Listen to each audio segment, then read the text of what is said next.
Coloque na tela.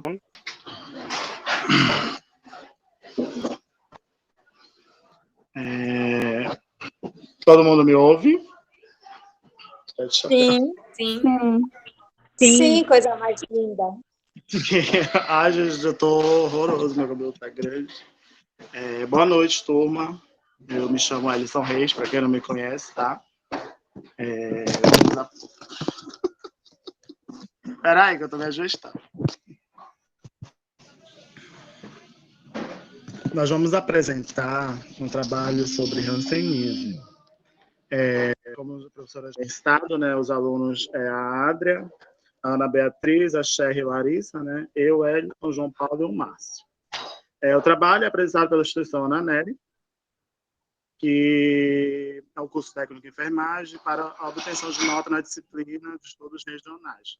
Orientadora, enfermeira, professora Ingrid Lobato Gonçalves. Enfim, vamos falar um pouco,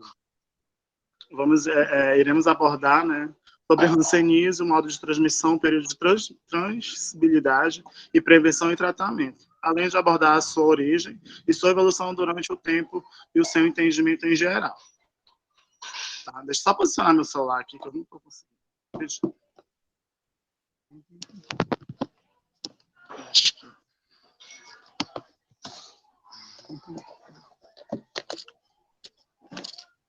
Pelo amor de Deus, é melhor. Bom, tá horrível, mano.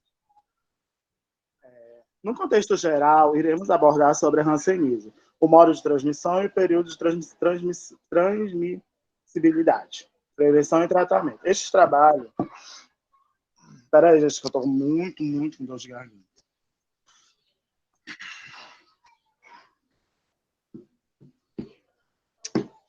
Estão me ouvindo? Minha internet está caindo. Travou aqui. Alto e claro e bom som. Uhum. Então... Este trabalho revisa a história da hanseníase e os vários aspectos. Destes são possíveis a origem da antiguidade até sua chegada. Relata também a evolução das políticas de saúde pública do Brasil para o controle da hanseníase. E descreve algumas atitudes em relação aos pacientes com hanseníase. No passado, esta revisão histórica ajuda a compreender a doença, ajuda a detectar os fatores e a... Desculpa aí. O projeto... É sério. Deixa eu só me localizar aqui rapidinho, tá? Porque eu tô usando 2 celulares. Respira. Agora eu tô num... Calma, baixa adrenalina. Tá, voltando. Aspectos conceituais e a história da hanseníase.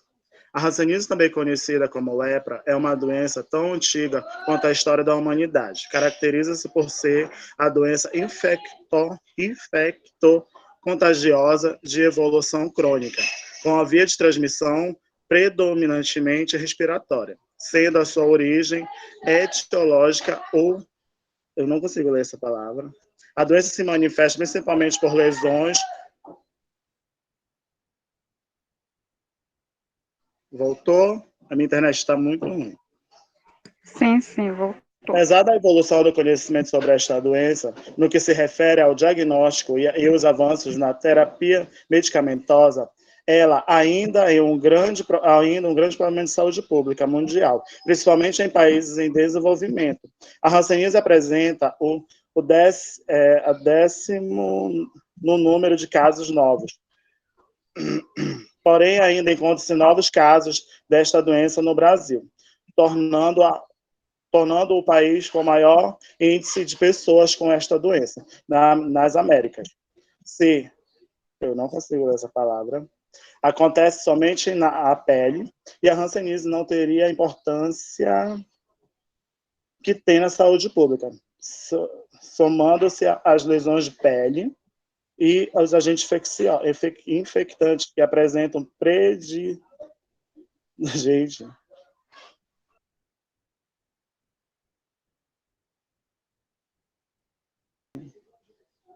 Sim.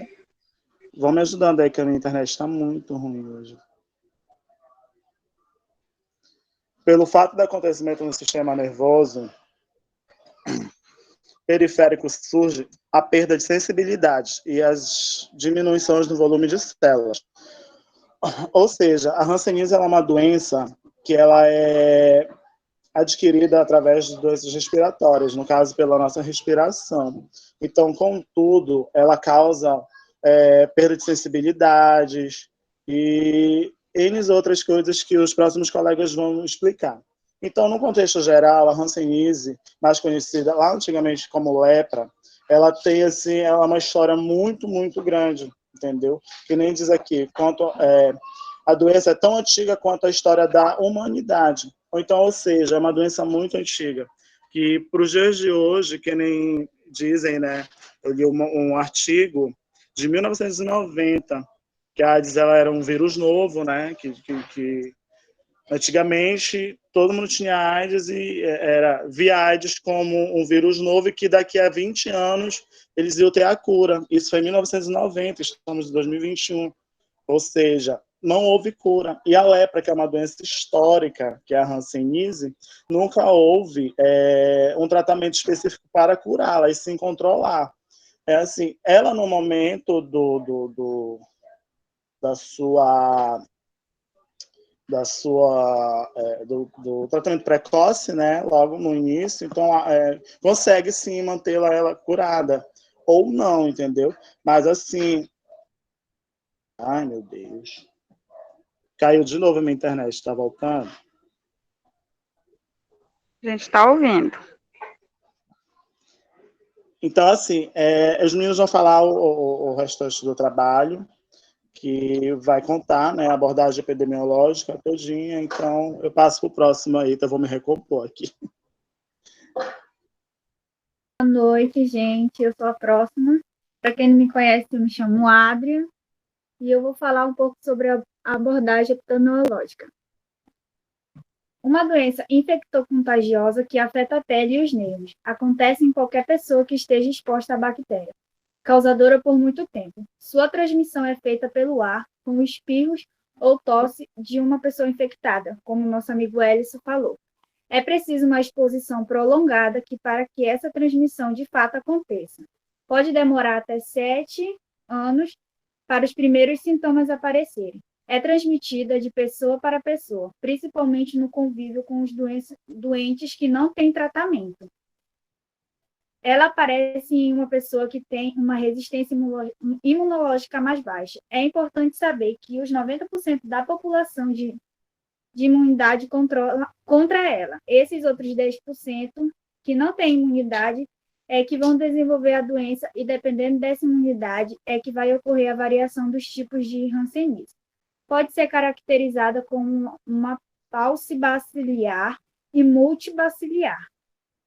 A transmissão da lepra se dá por meio de convivência muito próxima e prolongada com o doente de forma transmissora, chamada de multibacilar, que não se prolonga que não se prolongada com um doente de forma transmissora, chamada de multibaciliar. Encontra em tratamento por contato com gotículas de saliva ou secreção do nariz. Tocar na pele do paciente não transmite a hanseníase. O período de incubação, tempo entre a aquisição, a doença e da manifestação de sintomas, varia de 6 meses a 5 anos. A maneira como ela se manifesta varia de acordo com a genética de cada pessoa. A suspeição da hanseníase é feita pela equipe de saúde e pelo próprio paciente. O diagnóstico é feito pelo médico e envolve a avaliação de clínica dermatoneurológica do paciente, por meio desses testes de sensibilidade, palpação de nervos, avaliação da força motora e etc.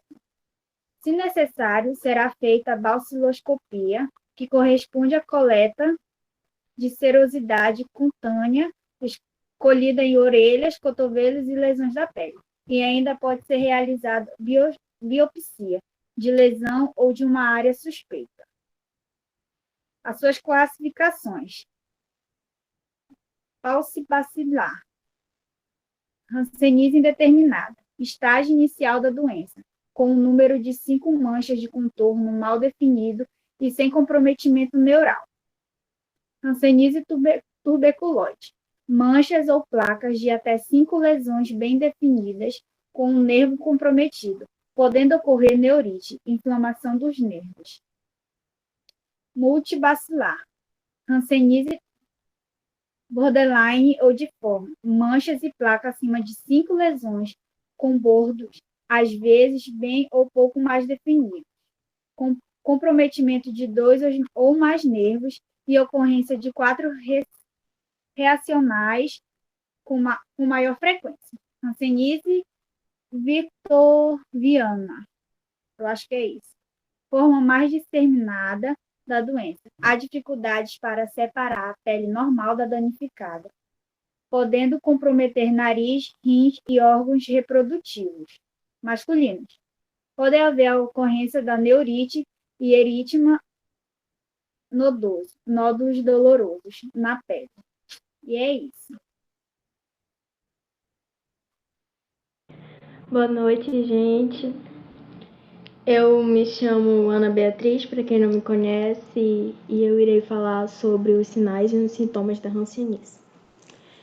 Destacam-se o surgimento de manchas esbranquiçadas, avermelhadas e amarronzadas, cores variadas nas diferentes partes do corpo, a perda sensível do toque e a dor, com a perda da alteração e da sensibilidade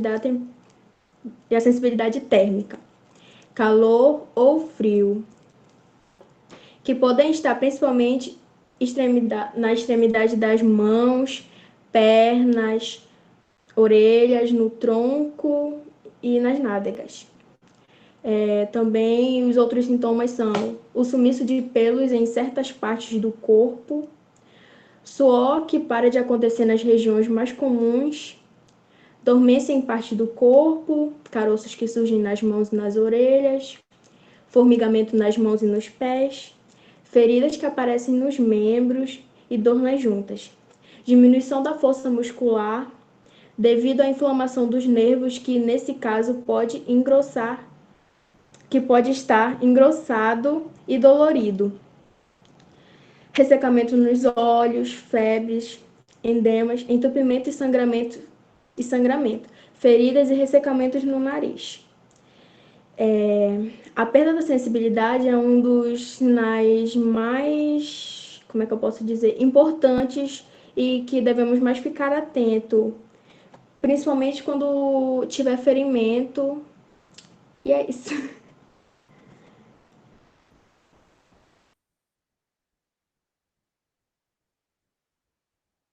Boa noite, turma. Eu me chamo Sherry Larissa Lima Benatar e vou falar sobre o tratamento da hanseníase. O tratamento da hanseníase, hoje no Brasil, ele é todo fornecido pelo governo. Inclusive, há uma portaria do Ministério da Saúde, que é de 2010, é a última portaria, que tem aonde, deixa eu ver se eu lembro aqui, 3.125 de 2010. Lá nessa portaria, ela tem a diretrizes de controle, tratamentos e combate à hanseníase. Os tratamentos de hanseníase, eles são feitos nos postos ou em centros específicos para esses tratamentos. A medicação que é fornecida lá é um coquetel de antibióticos. Esses coquetéis de antibióticos, eles são dosados de acordo com o grau da hanseníase. Esse coquetel é formado por 3 ou até 4, dependendo se a pessoa ter reação alérgica à medicação. Que eu vou ler aqui porque eu esqueci. É a rifampicina, que é a principal, dapsona e clofazimina. Isso, são os 3. Só que ela só a dosagem de acordo, como eu já falei, né? Com o estágio da doença. No grau 1, que é o grau mais leve da doença, que é a paucibacilar, eu acho que é isso. Deixa eu ver. Paucibacilar, que é o estágio 1, eu fiz essa cartelinha aqui, não sei se dá de vocês verem. É essa medicação aqui. Ela tem que é a dose, que ela é ministrada pelo enfermeiro, médico, que ele é responsável pelo Programa Nacional de Combate à Hanseníase. Essa parte aqui de cima, ela é controlada pelos enfermeiros, médicos, que ela é uma dose supervisionada, aonde a pessoa tem que ir no posto, no centro, para tomar lá, que ela é uma dose bem forte. Já esse aqui, é a Dapsona, não sei se dá de ver, Dapsona, ela é automedicação, é para tomar uma por dia. Lá, o paciente leva para sua casa para fazer o tratamento em casa. Só essa parte aqui de cima, que é destacada, que ela é ministrada, supervisionada por médicos e enfermeiros, como eu já havia dito. Esse é o grau 1. Vou para o grau 2. O grau 2, eu consegui a medicação,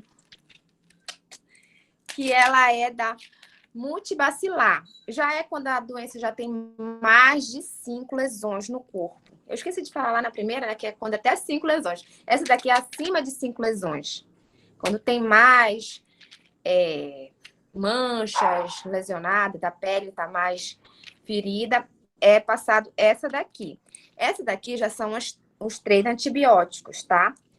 Que essa parte aqui, como eu já falei, que é destacada, ela é supervisionada.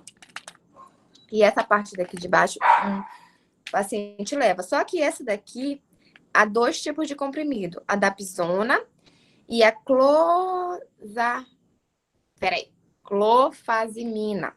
A clofazimina, ela é tomada de manhã e a Dapsona à noite. Sabe por que elas têm cores diferentes? Porque a Hanseníase, a antiga lepra, é considerada doença de pobre. Então, as pessoas, elas não saberiam ler. Então, eles resolveram colocar cores diferentes para a pessoa ter noção do que ela está tomando.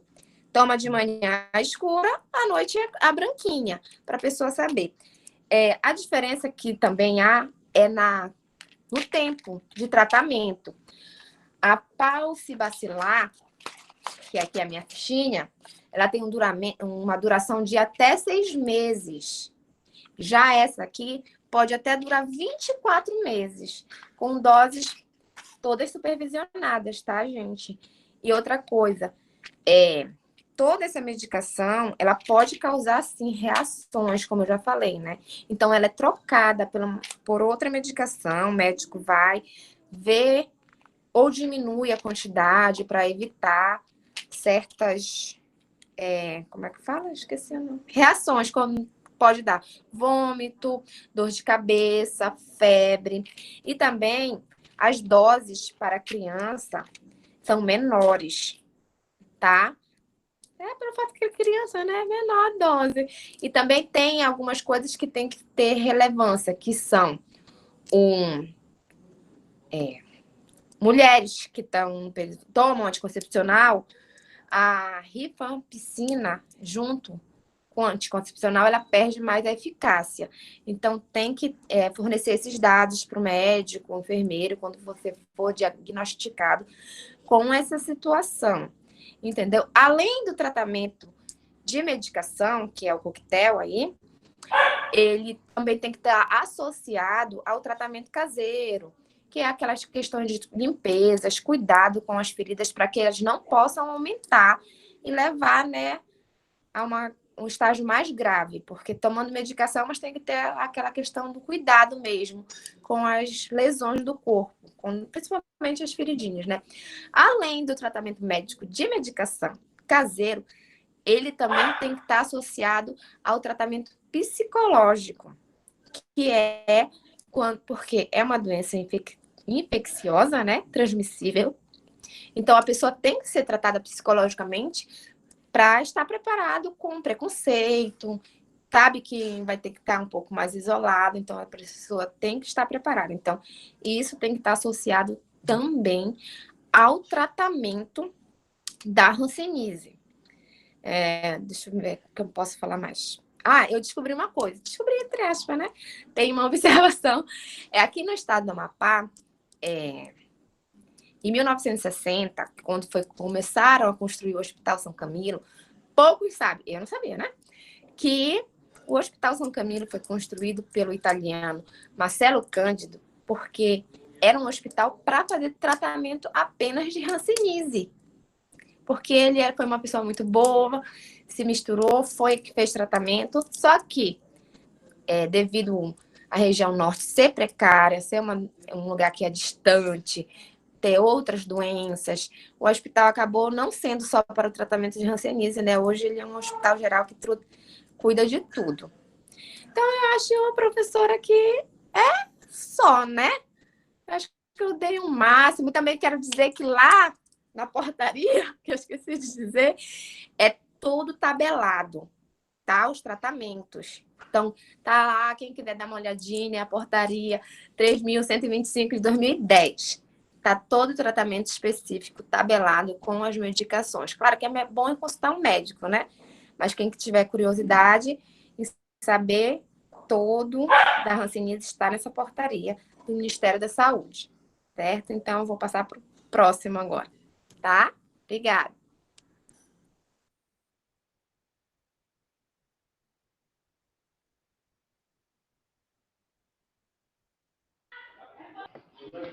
Boa noite, pessoal. Meu nome é Márcio Toscano e eu vou falar sobre a prevenção da hanseníase. Como todos nós sabemos, a maioria das doenças, seu melhor tratamento é a prevenção. E como se prevenir da hanseníase? Ela é feita através do diagnóstico precoce, tratamento, educação sanitária e pela vacina BCG. Outra medida de prevenção e aplicação do exame dermatoneurológico. É um exame rápido, bem simples e indolor, que consiste na raspagem da região afetada para análise. Então, a partir dessa forma, a partir do resultado, que o médico conclui o diagnóstico e conclui o tratamento que pode ser realizado, que inclui medicamentos orais e tópicos. E vai de acordo com a gravidade de cada lesão. A hanseníase tratada corretamente não tem cura. Tem cura. A hanseníase não tratada corretamente, ela é transmissível via secção nasal, gotículas de fala, tosse e espirros. É importante as pessoas, familiares e amigos que tiveram contato com pessoas diagnosticadas com hanseníase não tratada, procurar o atendimento médico para fazer exames.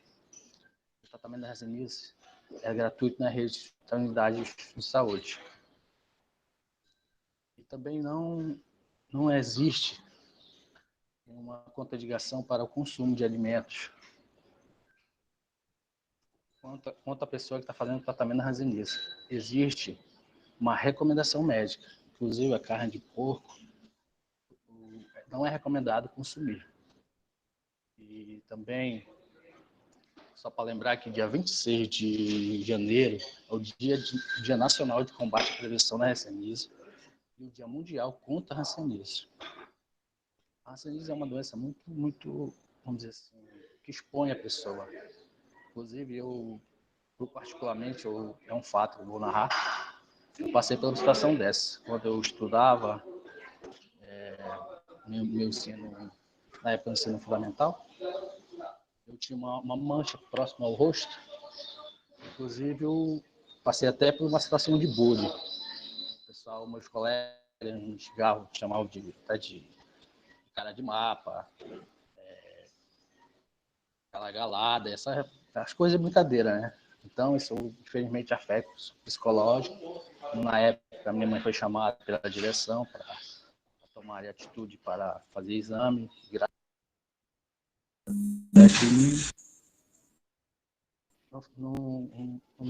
O diagnóstico foi negativo, não foi, apenas era uma mancha. Bom, pessoal, é isso aí mesmo. Obrigado. Próximo. Boa noite, pessoal. Eu me chamo João Paulo. Bom, aqui eu vou falar mais especificamente sobre a questão de números, né? A região com mais casos. A epidemiologia, no caso os casos no Brasil, os casos no mundo. Aqui, pessoal, é só uma questão de... Não é questão de números, e sim pessoas que foram afetadas por essa doença. Aqui, por exemplo, o Brasil ele ocupa o segundo lugar no ranking mundial de casos. Aqui, como vocês podem ver aqui no slide, tal do ranking da vergonha, né? Que é questão de jornais, sites, eles criticam muito. E aí eles postam essas coisas falando nesse tom. Em primeiro lugar, a gente tem a Índia. Aqui vocês podem ver também aqui no slide. E de 2017 para cá, o número aumentou bastante de casos de hanseníase. Subiu para 30 mil. Aumentou bastante. O pico dessa doença no Brasil foi em 2003, com 51.941 casos. E foi a partir daí, como o nosso amigo Márcio falou, que começou essa campanha do Janeiro Roxo. Foi em 2016 que eles deram início.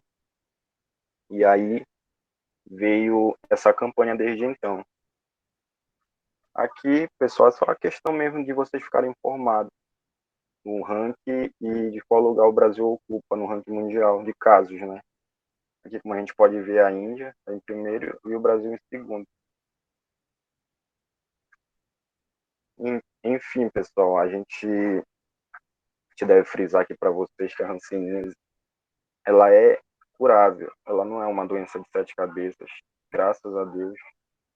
Mas, como os nossos colegas falaram lá antepassadamente, era uma doença que marginalizava a pessoa, que as pessoas olhavam, criticavam. E de uns tempos para cá, isso mudou um pouco, mas ainda existe. E nós, como técnicos, a gente deve formar, conscientizar as pessoas de que isso é algo normal. Como a Sherry falou, que é uma doença tanto que afeta a pele, mas afeta o psicológico também. Eu estava lendo que 90% da população ela é imune a essa doença. Os outros 10% são aquelas pessoas que ficam à margem da sociedade, mas pessoas menos estruturadas, aquelas pessoas que não têm condições boas de vida, entendeu?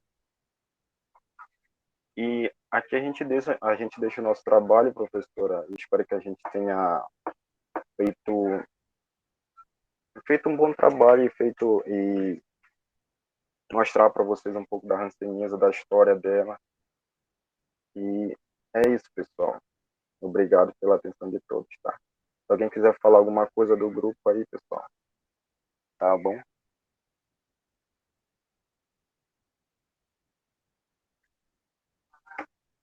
Parabéns, tá? Muito bacana a abordagem de vocês, que vocês trouxeram para a gente. Vocês pontuaram tudo aquilo que a gente pediu, né? Que eu dei ali a proposta para vocês. Então, bora lá fazer um resumo quanto turma. Ela é uma doença de bactéria, né? Igual os meninos falaram aí pra gente, é uma bactéria que causa o contágio dela.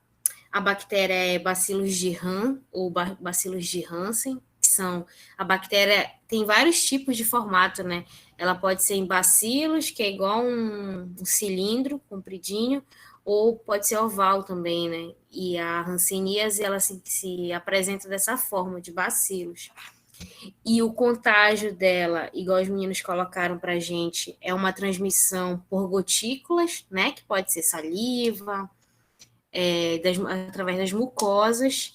Ela é de contágio muito respiratório, né? Igual os meninos colocaram. E ela pode se apresentar de duas formas. Uma forma leve, entre aspas, né? Que é a paucibacilar, que eu acho que foi a Adria que falou para a gente.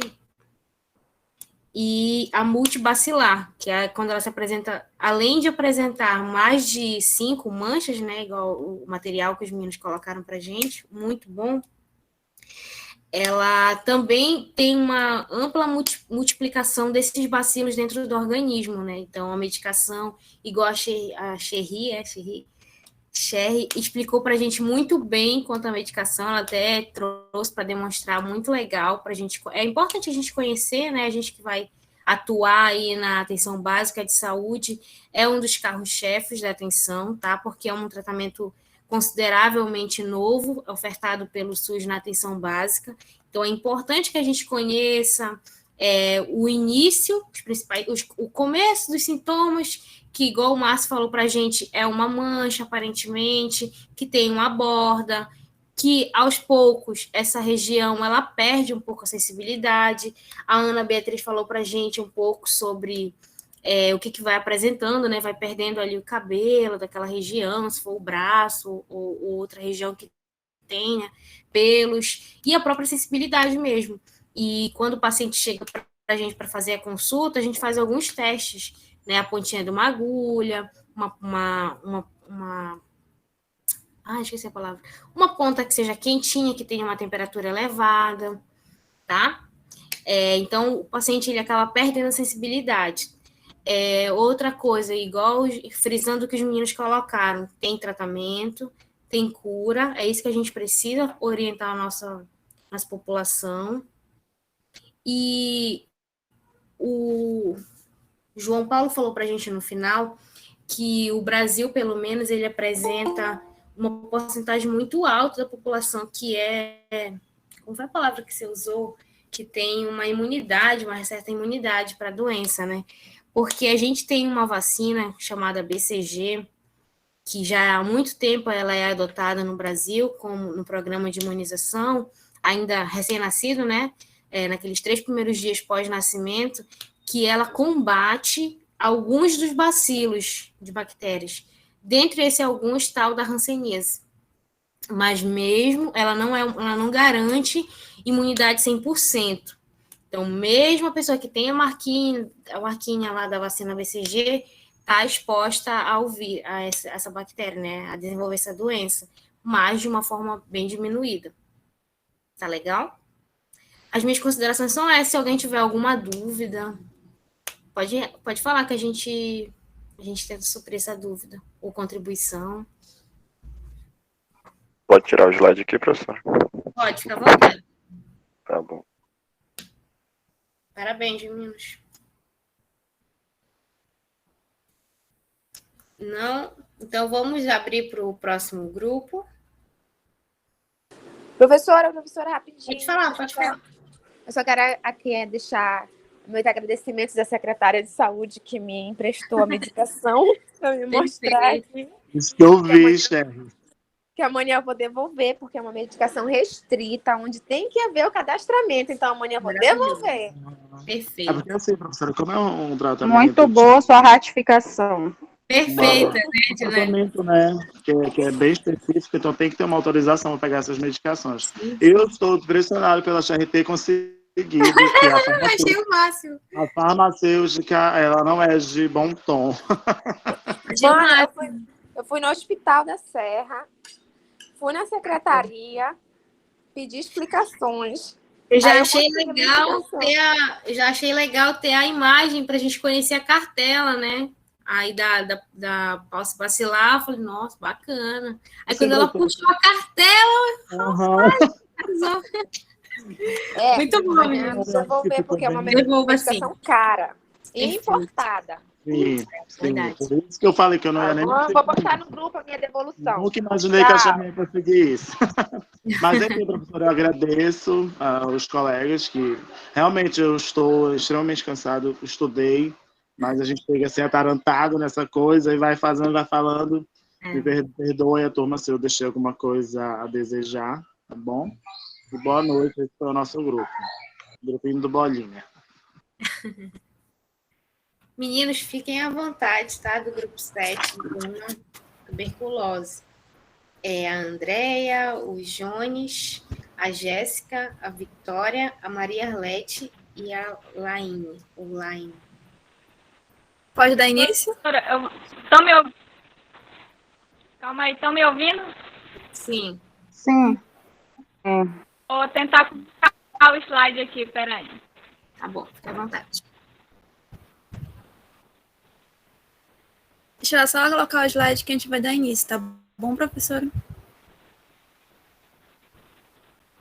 Tá aparecendo aí? Ainda não. Ainda não. Começou.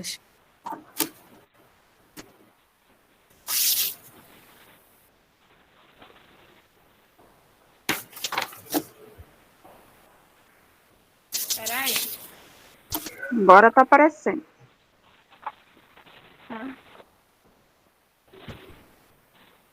Apareceu? Sim. Apareceu. Sim.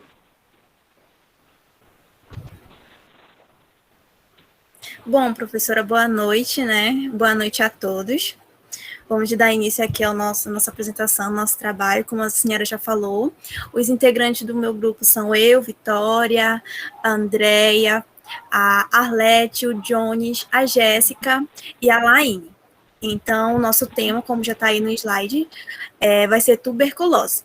Esse é o nosso roteiro, que é tuberculose, sinais e sintomas, forma de contágio, tratamento, prevenção e epidemiologia. Então, aí a gente já vai iniciar com a Andréia Ferreira, falando o que é tuberculose. Eu sou Andréia Ferreira, vou falar sobre o que é tuberculose. Tuberculose é uma doença bacteriana, infecciosa e contagiosa. Ela afeta diretamente os pulmões, sendo que ela pode comprometer outros órgãos também. Quando ela chega a comprometer o pulmão, é chamado de tuberculose pulmonar. E quando ela passa a cometer outros órgãos, é chamado de tuberculose extrapulmonar.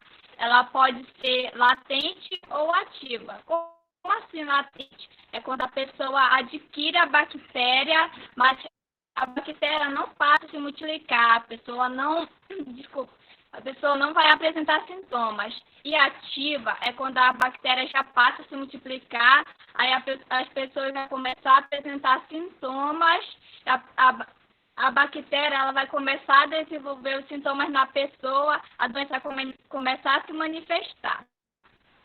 A bactéria que causa esta doença é chamada de Mycobacterium tuberculosis, mais conhecida como bacilo de Koch. Como assim bacilo de Koch? Por que esse nome?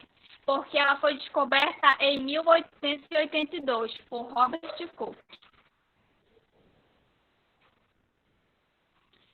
Isso aqui é uma imagem que eu trouxe, né, para representar aqui, tipo, um pulmão com tuberculose e aqui um pulmão, digamos, saudável. Aí, aqui, assim, as pessoas estão vendo a seta do mouse, é a tuberculose. Aí o bacilo vai sair pela via aérea e vai entrar pela via aérea da outra pessoa, que vai chegar ao pulmão e aí ela vai começar a desenvolver a doença. Ou então ela pode ficar como eu falei lá, a bactéria, tuberculose latente. Ela vai ficar com a bactéria, mas ela não vai passar a desenvolver. Sendo que, se não for tratado, mais para frente, ela pode ficar ativa no corpo da pessoa. Os principais tipos de tuberculose são tuberculose pulmonar, tuberculose miliar, tuberculose óssea, tuberculose ganglionar, tuberculose pleural. Tuberculose pulmonar é quando a bactéria se instala diretamente no pulmão. Esta é a forma mais comum da doença e ela tem como principal sintomas a tosse. Tuberculose miliar é quando o bacilo ele entra direto na corrente sanguínea. Essa é a forma mais grave da doença. Tuberculose óssea é quando o bacilo ele começa a se desenvolver nos ossos da pessoa infectada. Essa forma ela não é muito comum de se ver. Tuberculose ganglionar é quando o bacilo ele entra diretamente no sistema linfático da pessoa e começa a cometer órgãos como glândulos do tórax, virilha e outros. Essa forma ela não é contagiosa e tem cura quando é tratada a tempo. Tuberculose pleural é quando o bacilo ele se instala ele se instala na pleura.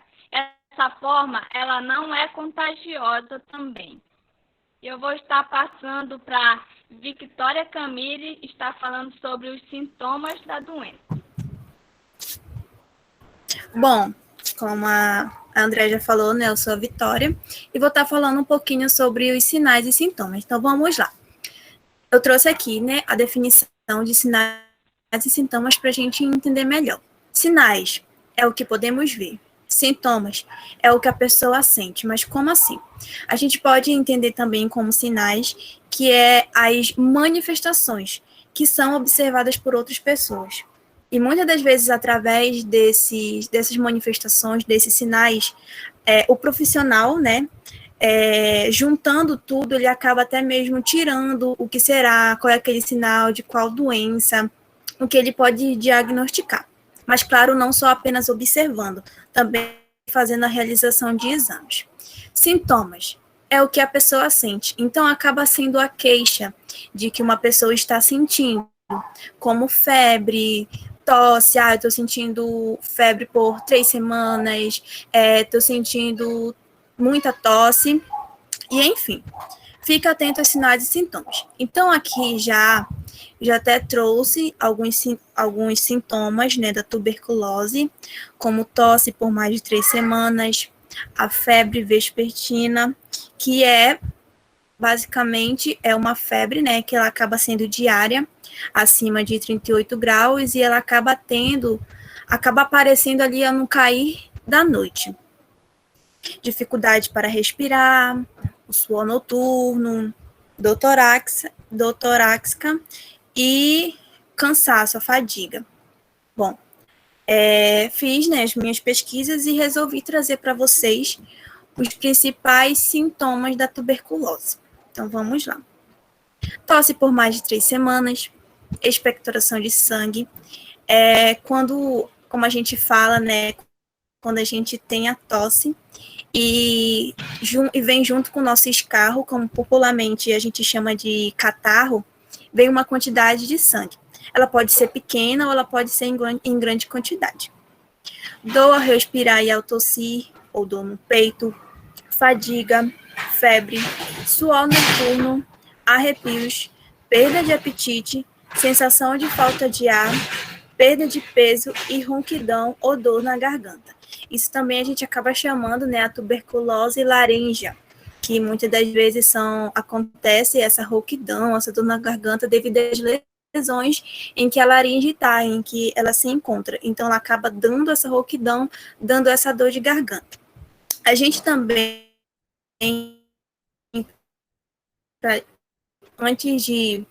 muitas das vezes, no início da doença, às vezes acaba aparecendo, ou muitas das vezes também, ela acaba não sendo diagnosticada logo, devido a esses sintomas.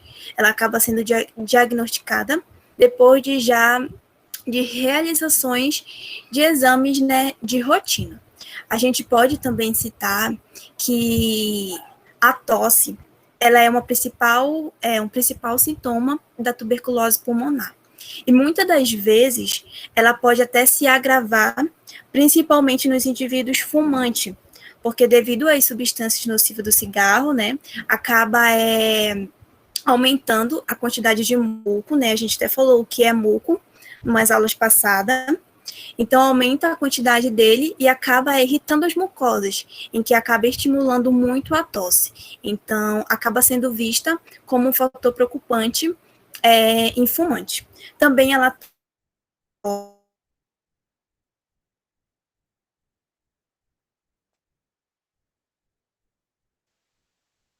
gente. Também acho que deve Voltou? ser. Voltou. Estão me ouvindo? Gente, minha hoje tá péssima. Mas vamos lá. Eu estava falando da tosse, né? Que a tosse é um principal sintoma e que ela tem tipos de tosse, que a gente acaba falando que é a tosse seca, a produtiva, que é o escarro, como a gente chama de catarro, que pode vir com sangue, pode vir com pus. Esses são os tipos de tosse que tem dentro da tuberculose e que ela pode variar de um tipo a outro, tá? Eu também trouxe os principais sintomas, outro slide, Andréia. Os sintomas em caso de que a tuberculose... Bom, essa aqui é a tuberculose extrapulmonar, mas eu trouxe outros que era quando a tuberculose é grave, que é a falta de ar limitante, expectoração de sangue em grande quantidade, colapso do pulmão, acúmulo de pus na pleura, membrana que reveste o pulmão. Então, o que seria, né, esse acúmulo de pus na pleura? É quando a gente tem um acúmulo entre o tecido do pulmão e o tórax. Então, ali naquela regiãozinha fica ali aquele acúmulo. E dor no peito. Aqui, já é nesse slide, os casos graves de tuberculose. Por favor, Andréia, passa para o outro de extrapulmonar.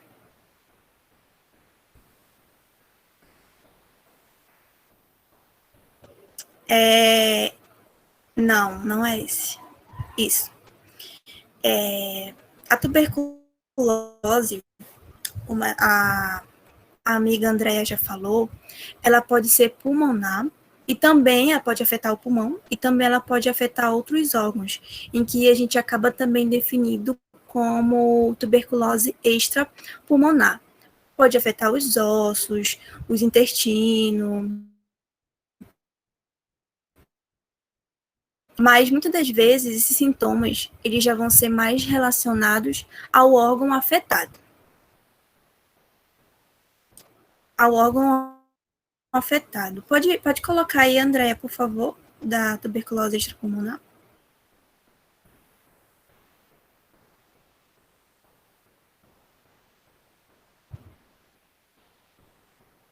Perda de peso, suores, febre ou cansaço. Só mostrei mesmo para vocês terem uma base.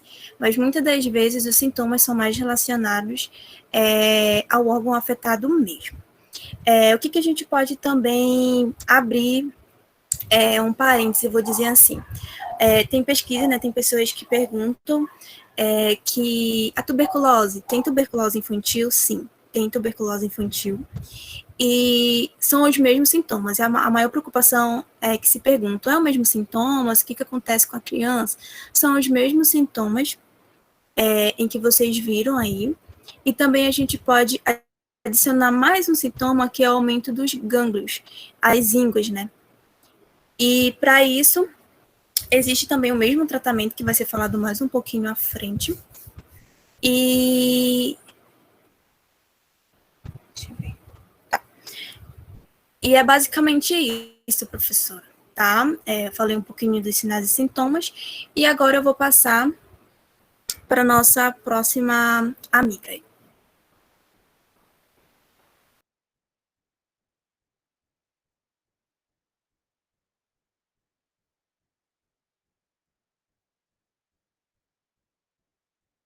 Professora, boa noite.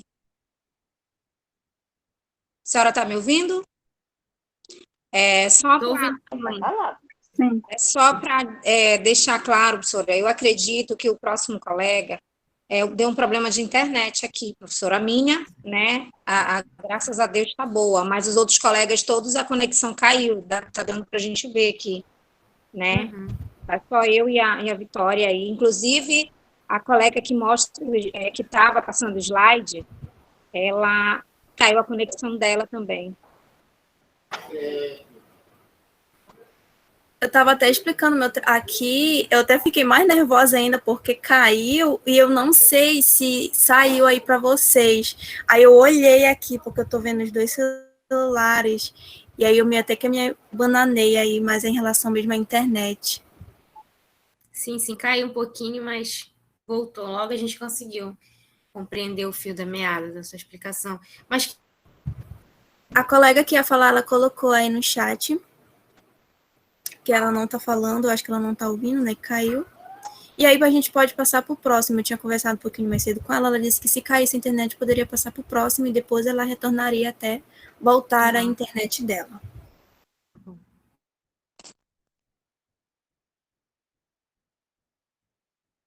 É porque nós fizemos uma linha de segmento, entendeu, professora? Então, a gente vai ver aí, né? Vai, se o- Tá me ouvindo? boa noite, professora. A Tá me senhora ouvindo? consegue me ouvir? Opa! Eu já ia começar a falar. Foi a Judite. Professora, Estamos ouvindo, estamos Estamos te ouvindo. ouvindo, sim. alguém está me ouvindo? Sim, estamos te ouvindo. Sim. Professora, eu não estou conseguindo ligar minha câmera, tá dando falha. Eu acho que a minha internet já saiu 2 vezes.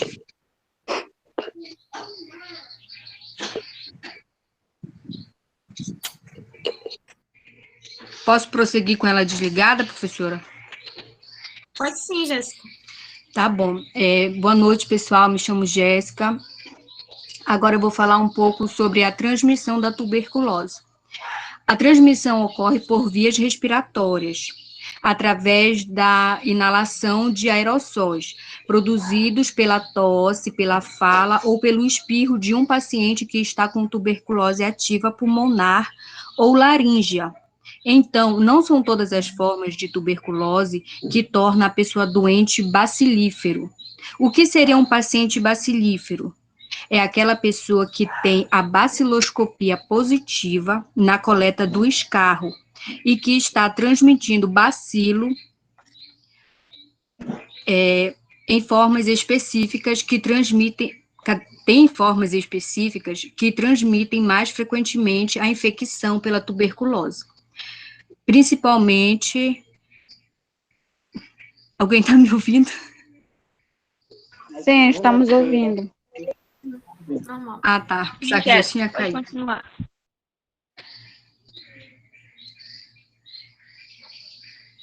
Nesse caso, essas partículas, no caso dos aerossóis, vão ser exalados. A tuberculose tem outras formas de transmissão? Sim, tem, porém menos comuns. A via respiratória, sem dúvida, é a via mais frequente, mas a tuberculose pode ser transmitida raramente através da pele e da placenta, mas isso é muito raro. Andréia, passa o slide, por favor. Tá. Então, basicamente, a transmissão da tuberculose acontece da seguinte forma. O Mycobacterium tuberculosis, ou bacilo de Koch, que é a bactéria causadora da doença, vai ser transmitido pela via aérea, pela pessoa que está com tuberculose, tanto pulmonar quanto na laríngea.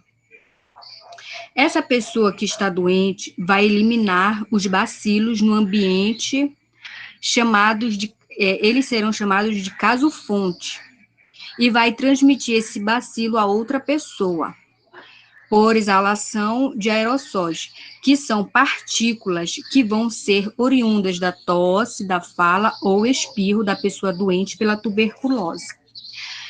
Esse indivíduo o indivíduo que está bacilífero, desculpa, é uma pessoa que tem tuberculose com baciloscopia positiva no escarro. Então, é uma pessoa que já tem um diagnóstico fechado para tuberculose através da baciloscopia. Para quem não sabe, a baciloscopia é o exame chamado de exame baciloscópico do escarro. É o método mais importante, tanto para o diagnóstico da doença como para o controle do tratamento. Qual é o risco de uma pessoa transmitir a tuberculose? A tuberculose tem risco de ser transmitida enquanto o paciente estiver eliminando os bacilos no escarro. Isso vai acontecer até o momento em que ele não iniciou o tratamento. A partir do momento que o paciente inicia o tratamento para a doença, a transmissão irá diminuir gradativamente após os 15 dias de tratamento. Em torno, mais ou menos, de 2 a 3 semanas, a doença, já encontra-se reduzida. A tuberculose acomete prioritariamente o pulmão, que também é a porta de entrada da maioria dos casos das pessoas contaminadas.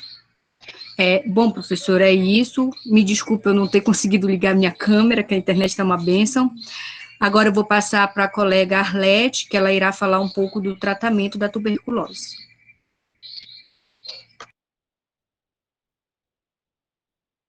Estão me ouvindo bem? Sim, amor. Sim. Boa noite, me chamo Arlete. Vou estar falando aqui um pouco do tratamento, se a minha internet deixar. Pois bem, o tratamento ele é gratuito, precisa pelo SUS. Aí, como está no slide, está dizendo bem, respira aliviado, tuberculose tem cura. Pode passar. A tuberculose ela é uma doença crônica. Aqui corresponde a um tratamento longo, por um período, e outras doenças, no caso. Está me ouvindo? Está me ouvindo? Sim, estamos ouvindo. É porque o Johnny está rindo, eu sei que ele estava.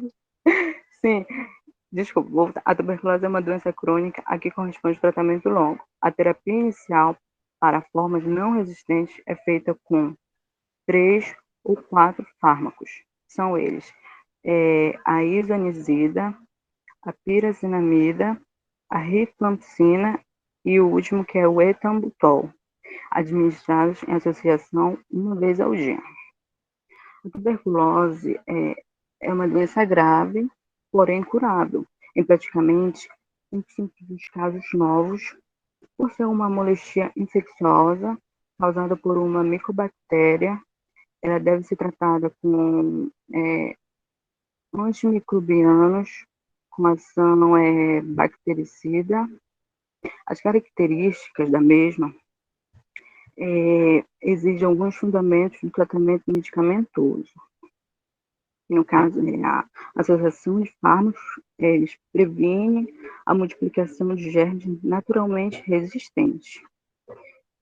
Um tempo prolongado, um longo período de tratamento é necessário para evitar a recorrência da doença. O uso regular dificulta o surgimento da resistência adquirida.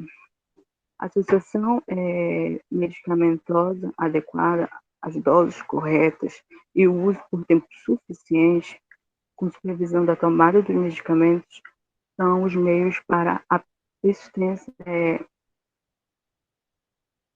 bacteriana e o desenvolvimento da resistência às drogas, assegurando assim a cura do paciente.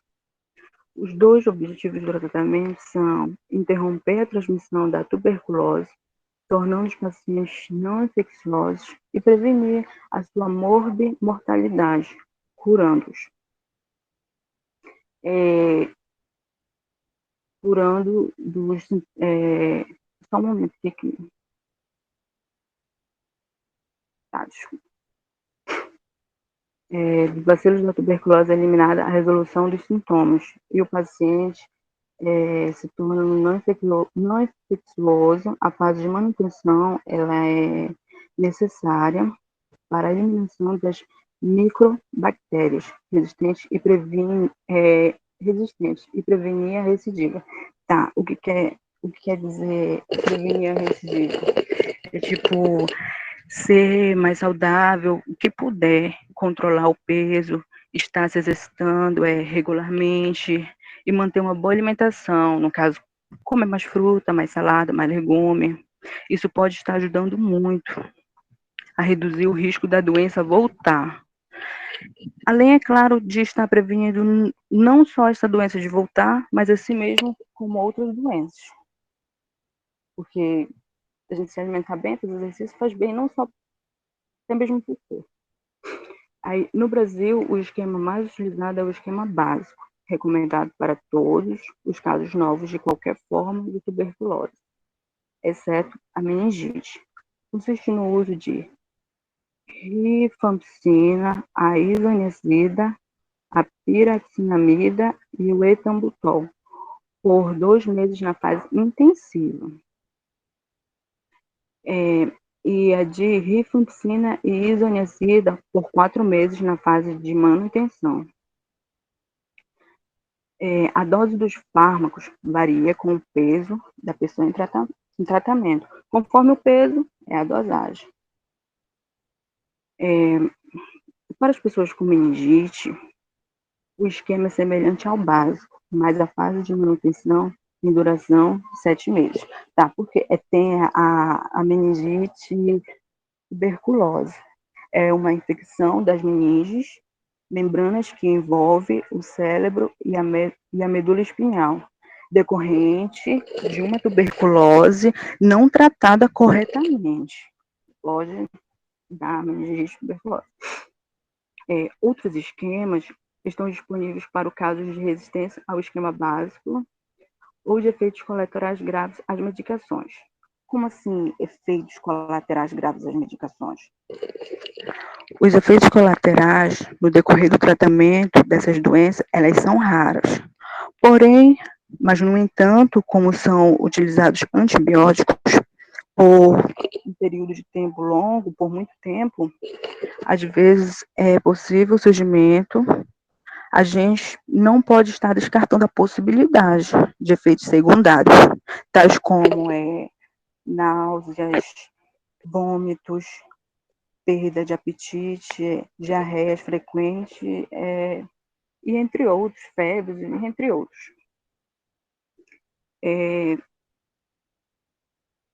Sendo supervisionado com pelo menos 3 observações semanais da tomada dos medicamentos nos primeiros 2 meses e uma observação por semana até o seu final. Por que tem que estar tendo essas observações? No caso do paciente, aí tem que estar uma pessoa tem todo o tempo lá aquela supervisão. É porque muitas das vezes o paciente toma um medicamento e nos primeiros dias ali já começa a se sentir melhor e já esquece de tomar o restante do medicamento, ou até mesmo pelo fato de estar se sentindo melhor, não quer mais tomar. Tô me sentindo melhor, eu não vou tomar, às vezes está ali, não é preciso, pensa que não é preciso tomar o restante, simplesmente para um tratamento, pelo fato de achar que não precisa, não precisa, não toma mais. E essa supervisão, a supervisão poderá estar sendo realizada de forma direta na unidade, no local de trabalho e na residência do paciente, por meio de um agente comunitário, de saúde. A unidade de saúde pode identificar líderes comunitários ou responsáveis, familiares que auxiliem na supervisão do tratamento. Espero ter esclarecido um pouco o tratamento do nosso tema e as dúvidas de vocês. Eu vou passar aqui para minha outra colega, Laine. Olá a todos, boa noite. Boa Me chamo noite, Laine, como a colega já falou, e eu vim aqui para complementar, né, esse trabalho, esse tema importante que é a tuberculose, certo? Parece repetitivo, mas se vocês observarem, muitas das doenças, elas têm... Tá dando para todo mundo me ouvir certinho aí, gente? Sim, amor. Sim, mano. Tá bem? Tá. Uhum. Então, assim, se você for analisar, a gente acaba observando que muitas das doenças, elas têm elas são muito parecidas, sintomas, prevenções, tratamentos, e às vezes parece que o trabalho fica repetitivo. Agora há pouco a professora acabou comentando sobre algo que eu vou falar agora, né? Então, que é em relação à prevenção da tuberculose, né? E o que foi que a professora até citou? Ela citou sobre, como vocês podem ver aí, a vacina BCG, certo, gente? Porque a vacina BCG, ela é um dos principais fatores de prevenção contra doenças gravíssimas, certo? Doenças que os outros colegas explanaram nos trabalhos deles, certo? E doenças a quais a gente também está falando agora, que é a tuberculose, certo? Então, a prevenção a prevenção mais certa contra a tuberculose vem a ser a vacina BCG, que ela vem a ser tanto a prevenção de tuberculose miliar, tuberculose meníngea, certo? Que são duas tuberculoses muito graves, de grande risco à saúde, né?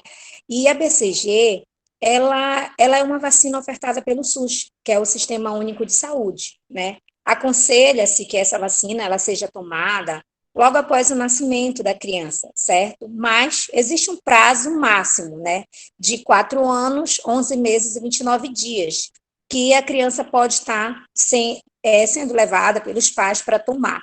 Então, a gente já fica sabendo que a BCG, que é esta vacininha que a gente toma aqui, que dói, que só, ela é muito importante, certo? Acredito que todos nós tomamos, né? E muito importante levar os filhos para vacinar, porque já começa daí a prevenção contra a tuberculose, certo?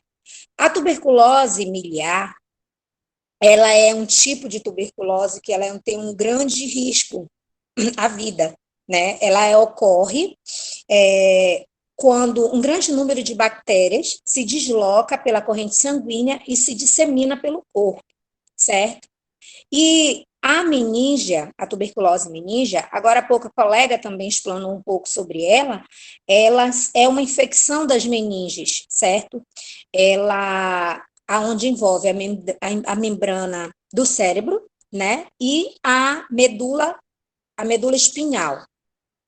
Ela é decorrente de uma tuberculose que foi maltratada, né? Não foi feito o tratamento correto.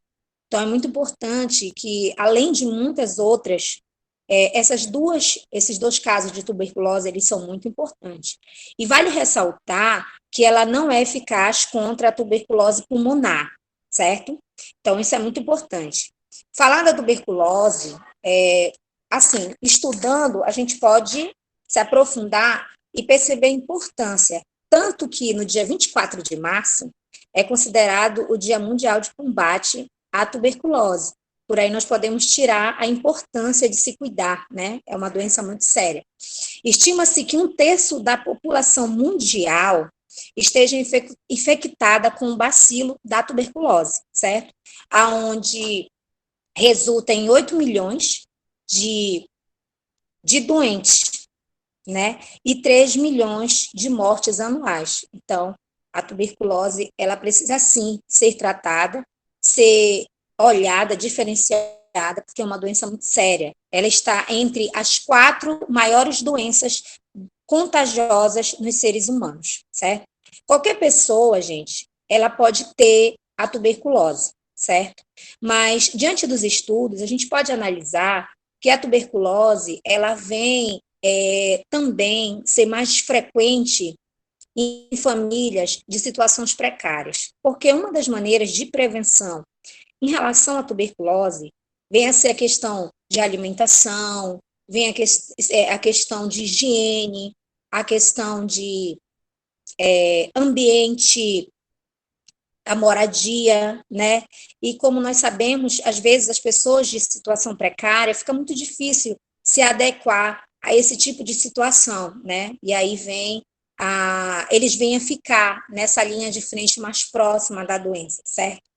É interessante ressaltar que, assim, pessoas com doenças como AIDS, como câncer, diabetes, alcoólicos, pessoas com tabagismo, essas pessoas, elas apresentam baixa resistência.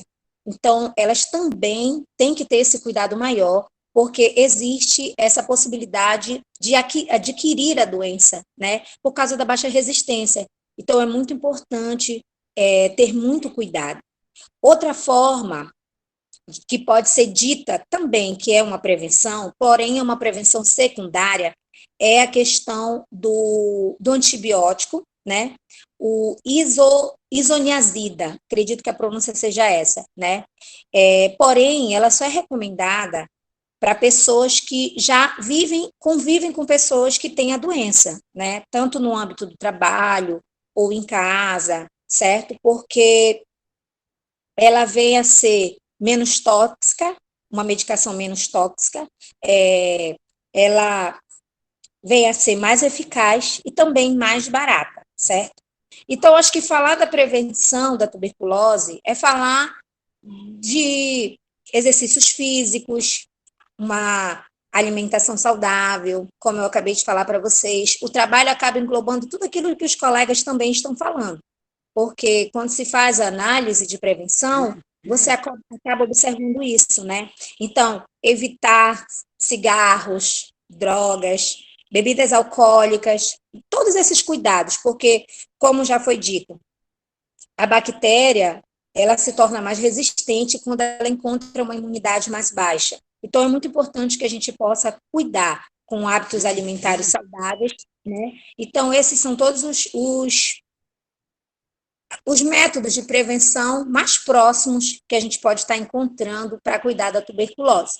Então, espero que os colegas tenham entendido e também fiquem atentos, né? A gente sempre poder estar se vacinando. A vacina BCG é muito importante, não só contra a tuberculose, mas contra muitas outras doenças graves que acometem nós, os seres humanos. Ok, gente? Eu vou passar para o próximo colega que vai falar aí para vocês. Boa noite a todos. Estão me escutando? Sim. Sim, João.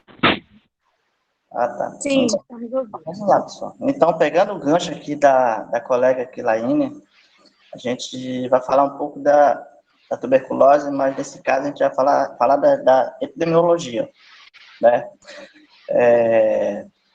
Eu fiz a minha pesquisa através de gráfico, fica mais fácil, para mim, no meu ponto de vista, fica mais fácil mostrar para vocês como funciona essa questão de epidemiologia nas regiões brasileiras, né?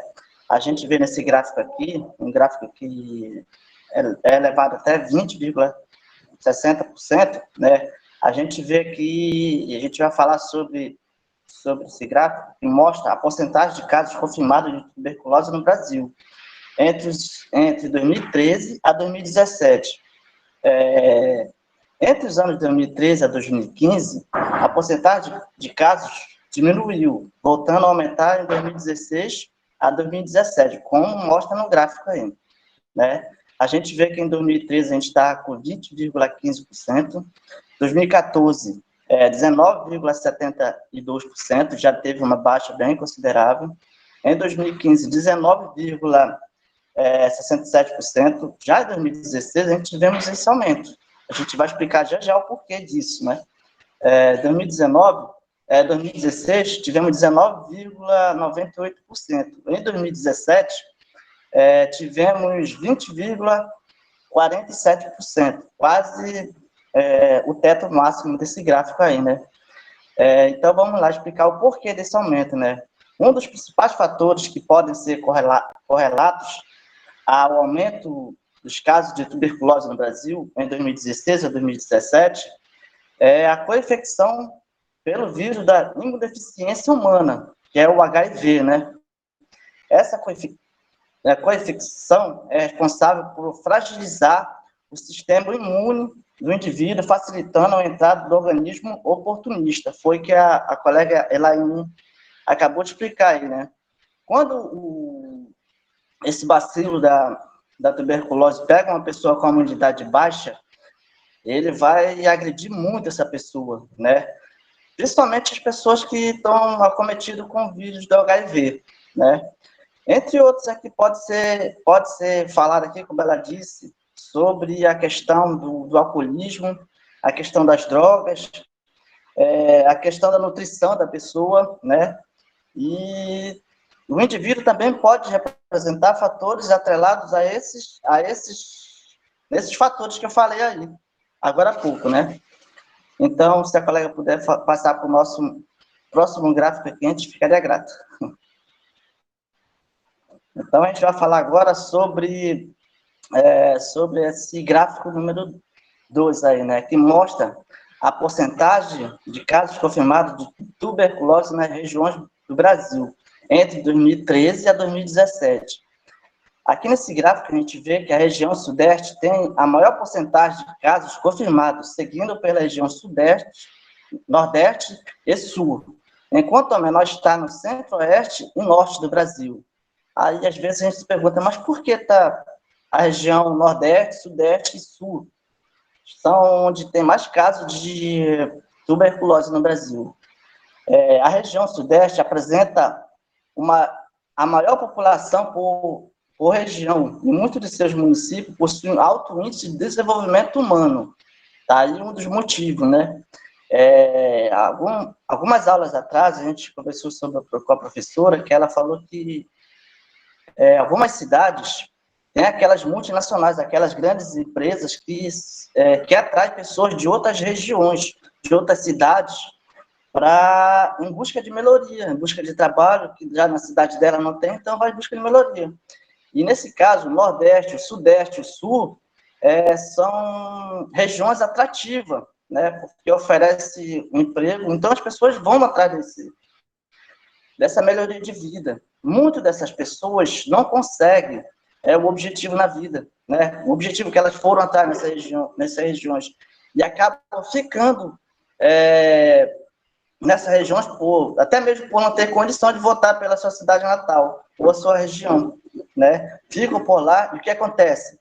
Acontece que as cidades vão crescendo de forma desordenada, e aí a pessoa não tem uma condição de pagar um aluguel, de comprar uma casa, e começa a invadir terreno baldio, Igapós, entre outros, né, e a cidade vai crescendo de forma desordenada. E aí o que acontece? A cidade não tem um bom saneamento básico, não tem uma saúde primária, secundária e terciária adequada, né, nessa situação, então acarreta muitas doenças, dentre essas a tuberculose que a gente está falando aqui, né? E assim, essa aglomeração de pessoas, como eu posso dizer, acarreta esse tipo de doença, a tuberculose, como a gente está vendo aqui no gráfico. O norte, por não ter tanto aquelas empresas grandes, tem algumas, mas não são como tem no Nordeste, no Sudeste e no Sul, ela está bem baixo os indicadores delas aqui no gráfico, em torno de 10,48%. Já aqui no Sudeste, a gente pode observar que tem 45%, né? Um índice bastante elevado, é onde estão as grandes metrópoles do Brasil, onde estão localizados a maioria das multinacionais, das grandes empresas no Brasil, né? Então, por isso tudo que eu falei, a gente vê que as aglomerações acontecem mediante a isso daí. A pessoa busca melhoria de sua vida, né? E acaba não obtendo, muitas pessoas não acabam não obtendo êxito, né? E, todavia, também apresenta a elevada taxa de pessoas em situações de vulnerabilidade social, caracterizada por vários fatores, sendo a escassez, a cobertura da atenção primária. Foi o que falei agora há pouco. Como a cidade cresce de forma desordenada e cresce de forma rápida também, o sistema não consegue acompanhar, né? Tem aqueles bairros que surge do nada, se torna, às vezes, muito perigoso, a gente, de comunidade de saúde, não consegue adentrar lá para oferecer uma saúde primária lá para essa pessoa, né? Então, muitas pessoas sofrem por isso, né? Então, pessoal, isso daqui é um pouco sobre as regiões do Brasil, né? A região norte, nordeste, sudeste, centro-oeste. Agora a gente vai falar um pouco da região norte, né? É onde a gente vivemos, né? A colega já mudou no gráfico aqui. Então, nessa terceira figura aí, mostra a porcentagem de casos confirmados de tuberculose entre 2016 e 2017 na região norte do Brasil. A maioria das porcentagens de casos confirmados de tuberculose encontra-se no estado da Amazonas e do Pará, né? Enquanto as menores estão em Rondônia, Acre, Tocantins e Roraima. Aí, eis aquela pergunta, por que Manaus e Pará têm os maiores índices de tuberculose? Porque justamente aquela aglomeração de pessoas. Pará tem muitas empresas grandes, que é o caso da Vale, né? O Amazonas tem tem várias empresas grandes também. Então, a gente pode ver aqui que o gráfico é bastante elevado. Na Amazônia, a gente tem 36,84%, 82% de pessoas com tuberculose. Já no Pará, o índice é maior. Nesse gráfico, 43,94%. Então, nesse período de 2013 a 2017, era muito grande, porque as pessoas buscavam oportunidades. Aqui mesmo em Vitória do Jardim, eu tenho exemplo de colegas, e às vezes eu estou conversando, aí a pessoa, vou ter que ir embora daqui, que não tem oportunidade para todo mundo aqui. Aí eu recentemente estava conversando com um colega, e eu perguntei para ele onde é que ele ia trabalhar. Ele falou que ele estava indo para Paraupeba. As pessoas sempre falam, lá em Paraupebas, em Manaus, tem uma rua lá que é só o pessoal do Jari, né? Então, pessoas não encontram oportunidade aqui e vão para lá. Então, as cidades para lá vão crescendo, da noite para o dia. E não só a tuberculose, outras doenças vão aparecendo, porque a cidade vai crescendo de forma desordenada, como eu falei, sem saneamento básico, sem uma atenção primária, as pessoas sem emprego, e acarreta vários...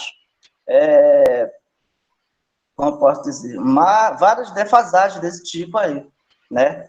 Então, o estado da Amazônia abrange a população indígena mais suscetíveis a agravantes da doença ocasionadas por micro-organismos, devido a condições de saúde precárias e desfavoráveis, principalmente em sua porção fronteiras internacionais, que compreende em total de 9.058 quilômetros do Acre a Amapá, devido à grande movimentação do espaço fronteiriço, ocorre facilidade na transmissão interpessoal de tuberculose. No Pará, mediante o aumento da quantidade de regiões carentes e crescimento denso de desordenado de regiões urbanas, a escassez de saneamento, a água e eletricidade, houve também aumento de incidência de casos de tuberculose, reforçando a influência dos fatores econômicos e socioespaciais no elevado número de casos de doenças. Então, é como eu estava relatando agora há pouco. Com o aumento das cidades, o sistema não consegue acompanhar. É por isso que, como a professora disse, o SUS é um leque. Ele está todo o tempo aberto a atender receber novas situações diferentes, né? Então, todo dia, numa cidade, acontece uma coisa diferente. Então, o SUS está ali para estar todo o tempo se atualizando, né? Então, mediante a isso, esse gráfico mostra muita coisa aqui na nossa região aqui, que é o norte. Agora, a gente vai falar um pouco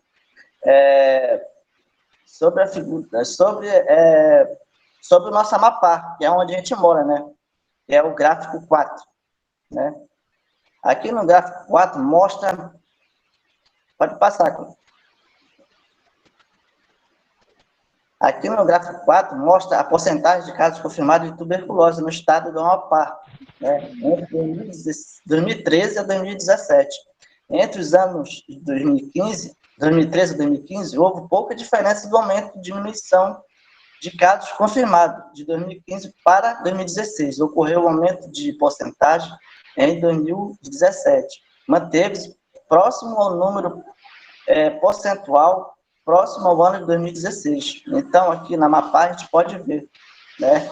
No Amapá, o órgão responsável pelo serviço de atendimento especializado a doenças eficazes, entre elas a tuberculose, é o Centro de Referência de Doenças Tropicais, que também agrega o Centro de Testagem e Aconselhamento e Assistência Domiciliar Terapêutica. O aumento da cobertura do sistema de testagem e diagnóstico é um município do estado por ter sido responsável por revelar casos antes de detectados, os quais ficam à margem dos dados disponíveis. Então, o que a gente pode ver aqui no mesmo gráfico da Amapá? Então, existem muitos casos, como está dizendo aqui, muitos casos no Amapá que não são notificados. A gente está vendo, em 2013, 17%, 2014, 17%, mas tem muito mais casos que podem ser colocados aqui nesse gráfico, porque não foram notificados. A pessoa teve a doença, às vezes, muitas vezes faleceu, mas não foi notificado. Então, isso passa muito em breve aqui no nosso estado também, né? Agora, eu vou falar um pouco nos dias atuais, né? Sobre a tuberculose em período de Covid, né? A gente vê que a transmissão do Covid é bem parecida com a da tuberculose, né? Através de espirro, entre outros, né? Aqui, como a gente pode ver, teve uma queda brusca, né? Mas por que teve essa queda brusca? Né? Porque as pessoas começaram a se cuidar, estavam com medo do coronavírus e acabaram começando a usar máscara, álcool gel, entre outras coisas que eles começaram a se prevenir do Covid, e acabou que surtiu efeito em outras doenças, que é o caso da tuberculose, né? A gente pode ver que em 2020, observa-se uma queda de 16% na notificação de casos de tuberculose, né? Chegou até 44% de queda. Por quê? Porque as pessoas começaram a se prevenir. Então, se as pessoas levar essa cultura de começar a se prevenir, trabalhar com a prevenção, com certeza a gente vai ter uma diminuição bastante significativa. Mas também depende muito do poder público, né? Porque se a gente for aplicar o que é certo, temos SUS, vai melhorar muita coisa aqui em Vitória do Jari, na nossa cidade, né? Que eu posso dizer que eu moro há anos e anos aqui, né? É uma cidade que foi criada através como eu falei logo lá no início, de pessoas que vieram à procura de emprego, à procura de melhoria de vida, vieram do Nordeste, vieram do Norte, vieram até de fora do Brasil, veio gente para cá, pro Jari, né? E eu conversando com algumas pessoas na minha área de trabalho, que eu trabalho com agente comunitário de saúde, conversando com mais idosos, e eles falam que pessoas chegavam lá na cidade dele com o microfone, recrutando essas pessoas, oferecendo emprego, dizendo que teriam moradia para as famílias e tudo mais. Quando chegava aqui, era um quadro totalmente diferente. As pessoas eram mandadas para o mato para fazer roçagem, entre outros, e as mulheres ficavam na rua ali, lavando roupa, até mesmo se prostituindo, para poder dar uma vida melhorzinha para os filhos, né? Mas, assim, pessoal, a gente vê que a nossa cidade aqui ainda está naquele processo de desenvolvimento, ainda a gente somos herdeiro dessa situação, assim, de pessoas que vieram em busca de melhoria e não conseguiram uma condição boa.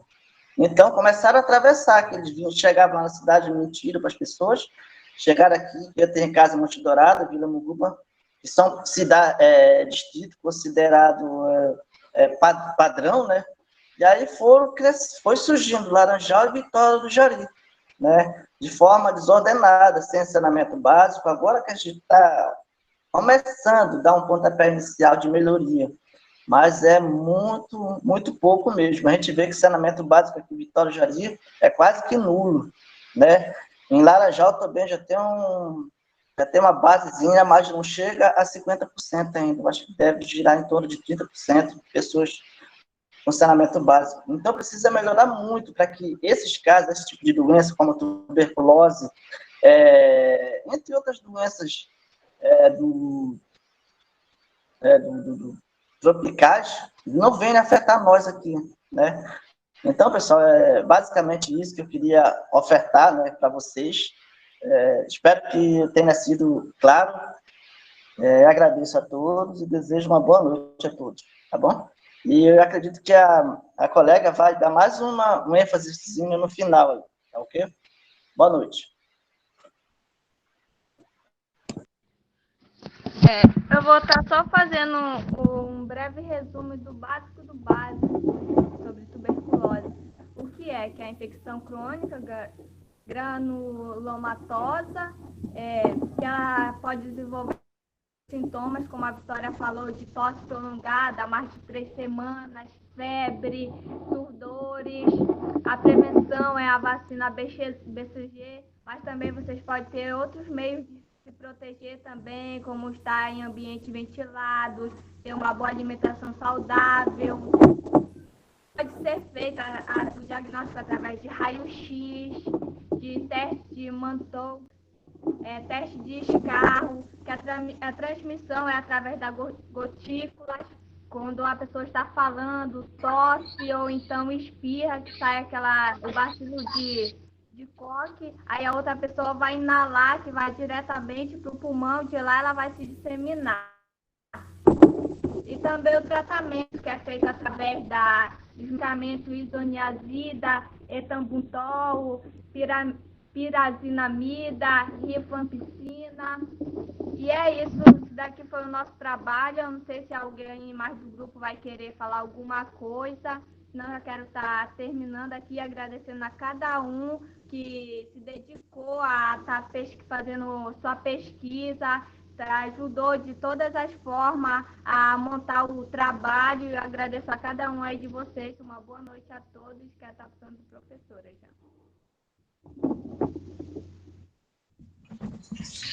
Bom, pessoal, eu peço desculpas por não ter conseguido ligar a câmera. Eu acho que deve ter sido algum problema no computador ou a internet, porque na parte da tarde a gente meio que ensaiou, eu com a Vitória, e prestou normal, e agora não está indo de jeito nenhum, está dando falha. Eu peço desculpas, professor, meus colegas, e boa noite. Boa noite a todos também. Espero que tenham gostado, apreciado o nosso trabalho. A nossa equipe deu o nosso melhor e tentamos passar da melhor maneira para vocês, né, o que é a tuberculose, tudo que rodeia, sintomas, tratamento, prevenção, tudo que o amigo Jones explanou claramente para a gente, o âmbito que se estende a tuberculose. E parabenizar também a todos os grupos que se apresentaram, né? Que acredito que todos estamos dando o melhor. Enfim, uma boa noite a todos e espero que tenham gostado do nosso trabalho.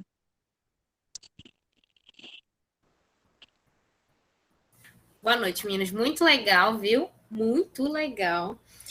Gostei da apresentação de vocês, o jeito que vocês organizaram, estruturaram o trabalho, vieram no início ali, trazendo tudo que a gente pediu, né? Tudo que foi proposto. Mas vocês trouxeram coisas a mais, que eu gostei também. Igual a do grupo anterior, que eu falei, eu já achei o máximo ela trazer a imagem. Aí, quando ela trouxe a cartela, eu falei, uau! E o de vocês foi um pouco parecido, né? Vocês trouxeram tudo que a gente pediu, mas trouxeram coisas a mais, que veio assim para casar com as informações, contribuir, né? Com o desenvolvimento do nosso conhecimento, porque algumas coisas a gente sabe, quase todo mundo aqui já deve ter ouvido falar, tuberculose, é isso, mas não se para estudar, para ler igual vocês fizeram. Vocês trouxeram muito bem organizado, falaram como que pega, como que transmite, como que se desenvolve, onde desenvolve. Que mais? Vocês falaram como trata, como previne, porque é uma doença bacteriana, show, que tem tratamento e tem prevenção. Então, ela tem cura e tem como prevenir. E mesmo que prevenindo, porque igual nós falamos, eu falei, a Laine falou sobre a BCG. A BCG ela é composta na prevenção de vários tipos de bactérias, de bacilos e cocos e estafilococos, vários.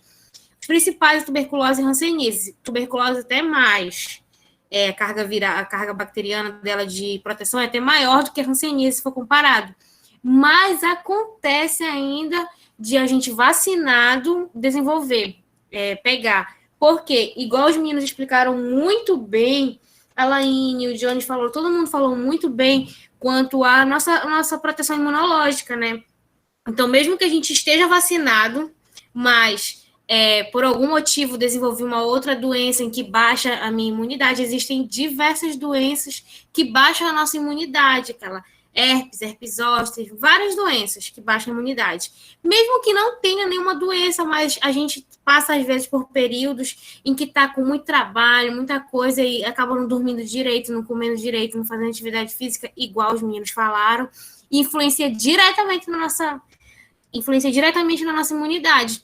E aí nosso organismo fica meio que exposto a doenças oportunistas, como a tuberculose, ela é classificada na literatura como uma doença oportunista, porque ela se aproveita de uma fragilidade do nosso organismo, tá? Os meninos explanaram muito bem. Quem perdeu a aula, assiste de novo, porque, ou quem ficou com alguma dúvida, assiste de novo, porque é muito importante que a gente consiga compreender, não só a tuberculose, mas, assim, de uma forma geral, de todas as doenças que a gente está falando.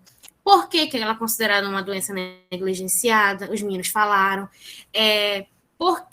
Como que acontece? Qual o passo a passo para a gente fazer o quê? Vou falar o que eu falo em todos, para a gente conseguir orientar o nosso paciente, para a gente conseguir identificar sinais e sintomas no início. Viram que eles falaram aí sobre o tratamento no início, o tratamento quando já está mais avançado, assim como os meninos falaram também lá na Hanseníase sobre isso. Então, assim, é importante a gente compreender o desenvolvimento da doença para a gente conseguir orientar de uma forma mais completa e até conseguir orientar no sentido do diagnóstico precoce. Quanto antes faz o diagnóstico, antes inicia o tratamento e mais cedo consegue curar, né? Tratar a doença. Deixa eu ver o que mais. Os meninos trouxeram os gráficos no final, muito legal a abordagem que o Jones falou para a gente. Veio fechando, né? O início falou a nível mundial, a nível nacional, regional, até chegar no nosso Amapá.